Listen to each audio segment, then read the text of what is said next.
Hi guys, लेकर हाजिर हैं टेंस के श्रेणी का नेक्स्ट वीडियो। और इसमें आज हम लोग देखने जा रहे हैं पास्ट कंटिन्यूअस टेंस के बारे में।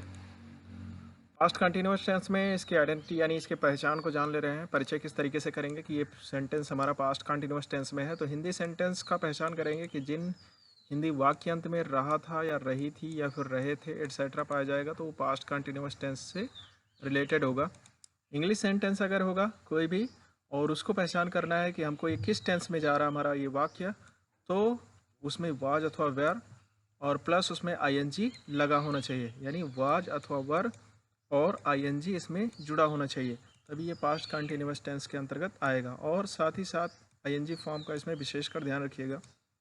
कहीं कहीं पर ऐसे सेंटेंसेस मिलते हैं कि जिसमें वाज अथवा वर ये लगा रहता है और साथ में उसमें मेन वर्ब का थर्ड फॉर्म रहता है, तो वो पास्ट कंटिन्यूअस टेंस के अंतर्गत नहीं आते हैं।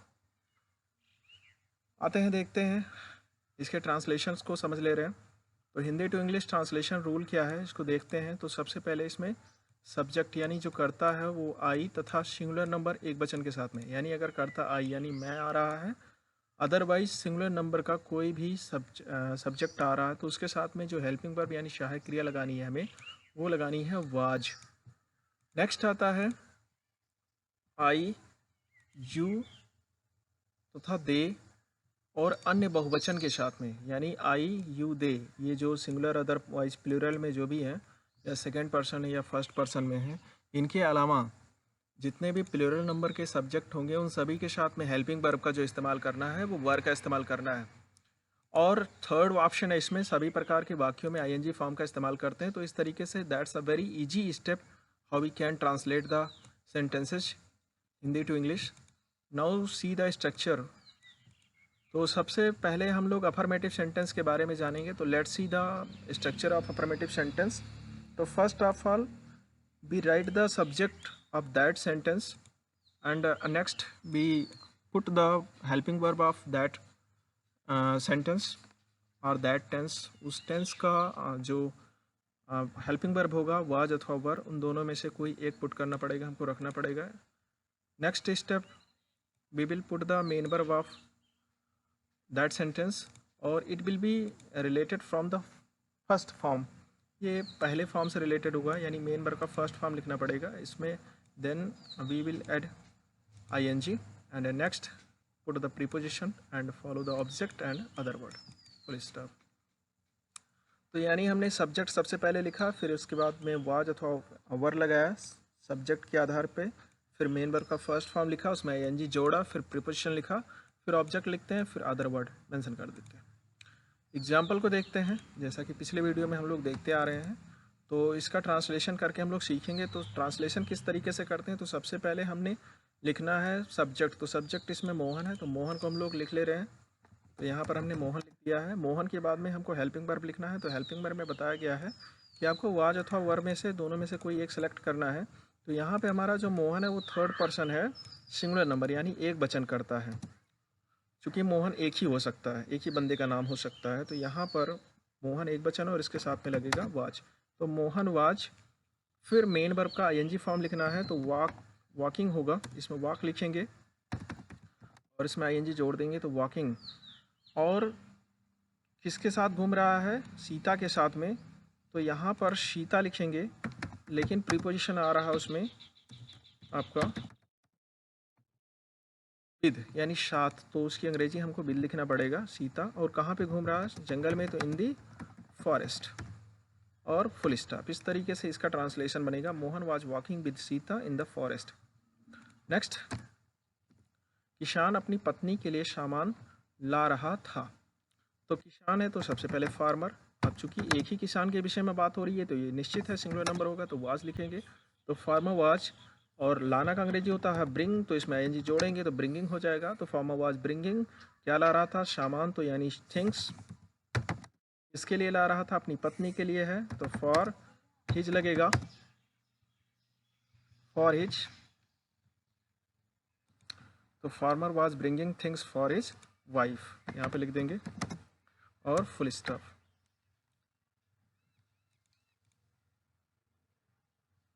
नेक्स्ट, वह यहाँ कमरे में सो रहे थे, इसका ट्रांसलेशन करना हमें। तो सबसे पहले हमें लिखना पड़ेगा दे नेक्स्ट है, चूँकि यह प्लूरल नंबर में जा रहा तो इसके साथ में लिखना पड़ेगा वर। दे वर स्लीप, इसमें मेन वर्ब है और उसमें आईएनजी जुड़ेगा तो स्लीपिंग हो जाएगा, तो दे वर स्लीपिंग। और यहाँ, तो यहाँ सोने से पहले वह कमरे में सो रहे हैं, मतलब यहाँ की स्थिति वो बाद में दर्शाएगा। तो यहाँ पे लिख देंगे इन रूम और हियर, फुल स्टॉप। तो they we are sleeping in room here, full stop.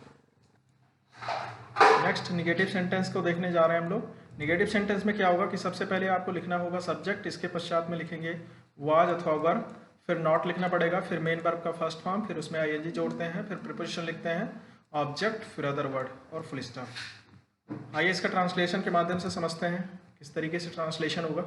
तो यहाँ पर लिखा हुआ है नेहा अपनी माँ के लिए फूल नहीं ला रही थी,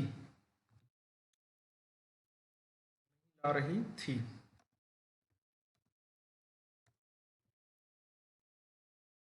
हमारा सेंटेंस है और इसका ट्रांसलेशन करेंगे।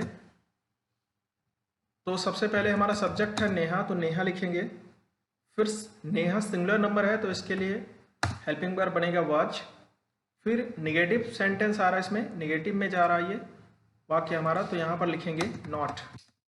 फिर मेन वर्ब लिखना है, तो मेन वर्ब है लाना, और लाना का अंग्रेजी होता है ब्रिंग, और इसमें आईएनजी जोड़ देंगे तो ब्रिंगिंग हो जाएगा। क्योंकि आईएनजी जोड़ना है इसमें, यहाँ रूल में कह रहा ब्रिंगिंग। फिर क्या ला रही है, तो फूल ला रही है, तो फ्लावर। और अपनी माँ के लिए है तो फॉर हर मदर।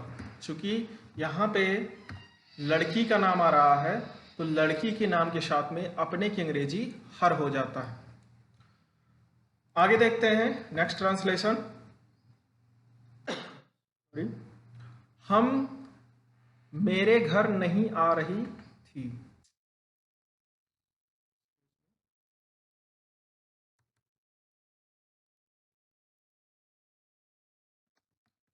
वह मेरे घर नहीं आ रही थी। तो यहाँ पर ट्रांसलेशन बनेगा आपका सी वाज नॉट कमिंग मेरे घर, तो my home. She was not coming to my home. अगला सेंटेंस है हमारा सोहन यह गाना नहीं गा रहा था। तो सबसे पहले लिखेंगे सोहन वाज नॉट, सिंग मिस गाना होता है उसमें एनजी जोड़ देंगे तो सिंगिंग। तो सोहन वाज नॉट सिंगिंग, और यह गाना है तो दिस सॉन्ग फुल स्टॉप। इस तरीके से हमारा ट्रांसलेशन बनेगा, सोहन यह गाना नहीं गा रहा था, Sohan was not singing this song. आगे इंट्रोगेटिव सेंटेंस देख रहे हैं, और इंट्रोगेटिव सेंटेंस में सबसे पहले यस नो टाइप का देखने जा रहे हैं। तो इसमें क्या करना होगा कि सबसे पहले वाज अथवा वर लिखना है, सब्जेक्ट लिखना है, फिर मेन वर्ब लिख देना है, उसमें एनजी जोड़ देना है, फिर प्रीपोजिशन, फिर ऑब्जेक्ट, अदर वर्ड, और लास्ट में क्वेश्चन मार्क लगाना जरूरी होता है। आइए ट्रांसलेशन के माध्यम से इसको समझते हैं, फटाफट समझ ले रहे हैं। तो क्या मैं तुम्हें देख रहा हूँ, कुछ सेंटेंस में करेक्शन करना पड़ रहा है, इसके लिए माफ़ी चाहूँगा आप लोगों से। क्या मैं तुम्हें देख रहा था, ये हमारा सेंटेंस है और इसका ट्रांसलेशन करना है। तो सबसे पहले हम यहाँ पर देखते हैं कि हमारा जो सब्जेक्ट है वो क्या आ रहा। तो सब्जेक्ट हमारा है मैं, तो मैं के साथ में हमको ये देखना पड़ेगा कि जो हेल्पिंग वर्ब है वो क्या आ रहा। तो हेल्पिंग वर्ब आई के साथ में वाज लिखते हैं, तो इसलिए यहाँ पे वाज सबसे पहले लिख देना होगा, फिर वाज आई। और सी में देखना होता है तो उसमें आईएनजी जोड़ते हैं, तो सीइंग, तो वाज आई सीइंग। और किसे देख रहा था, तुम्हें, तो ही यू हो जाएगा, और क्वेश्चन मार्क। इस तरीके से इसका ट्रांसलेशन बनेगा, was I seeing you. Next, क्या रवीना अपने पति के साथ लंदन जा रही थी, ये सेंटेंस है हमारा। तो यहाँ पे सबसे पहले हम देखते हैं कि रवीना सिंगुलर नंबर है, थर्ड पर्सन, और इसके साथ में हमें लिखना पड़ेगा हेल्पिंग वर्ब वाज। फिर रवीना लिखेंगे वाज रवीना, फिर मेन वर्ब का फर्स्ट फॉर्म है तो गोइंग हो जाएगा, उसमें आईएनजी जोड़ेंगे तो गोइंग। और कहाँ जा रही थी? लंदन, तो गोइंग टू लंदन,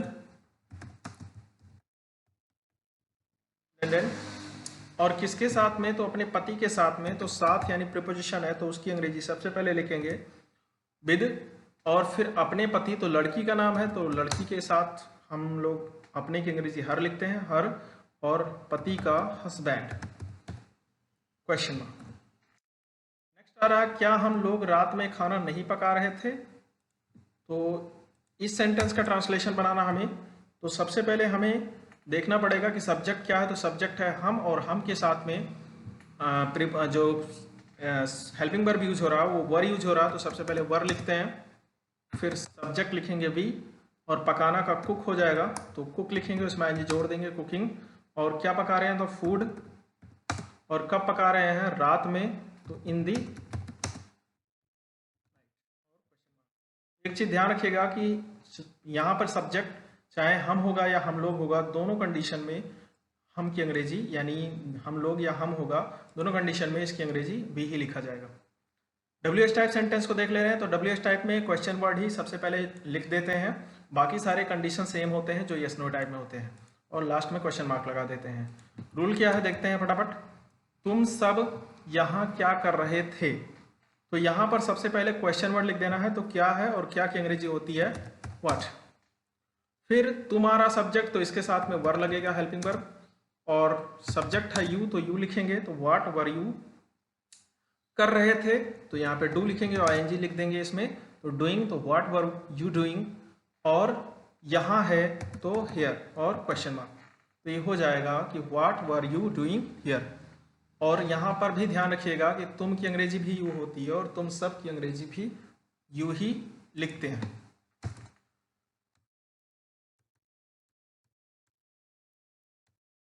नेक्स्ट है, वह तुम्हारे लिए यह फल कैसे ला रहे थे?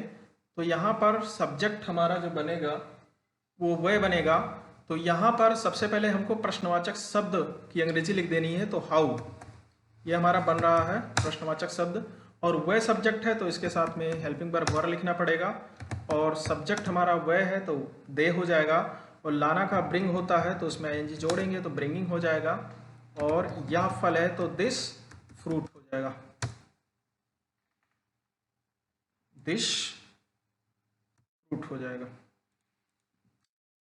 और किसके लिए है? तो तुम्हारे लिए, तो फॉर यू, और क्वेश्चन मार्क। तो यानी यहां पर बनेगा how were they bringing this food for you. यहां पर ध्यान रखिएगा जो प्रश्नवाचक शब्द था वो कैसे था, तो कैसे की अंग्रेजी हाउ हो गया। फिर इसके साथ में हेल्पिंग वर्ब लगाना है, तो वह सब्जेक्ट है और वह के साथ हमको पता है प्लूरल नंबर है तो वर लगेगा, और वह की अंग्रेजी दे होता है, दे लिखा गया, हमने लाना का अंग्रेजी ब्रिंग होता, ब्रिंग लिख दिया, उसमें एनजी जोड़ दिया, और क्या ला रहे थे? तो यह फल, तो दिस फ्रूट हो गया। किसके लिए ला रहे थे? तुम्हारे लिए, तो फॉर यू हो जाएगा, यहाँ प्रीपोजिशन फॉर जुड़ रहा। लास्ट सेंटेंस देख रहे हैं, राम अपने पिताजी के साथ बाजार कब जा रहा था? सॉरी, यहाँ भी करेक्शन करना पड़ रहा है, तो इसके लिए हम माफी चाहेंगे आप लोगों से।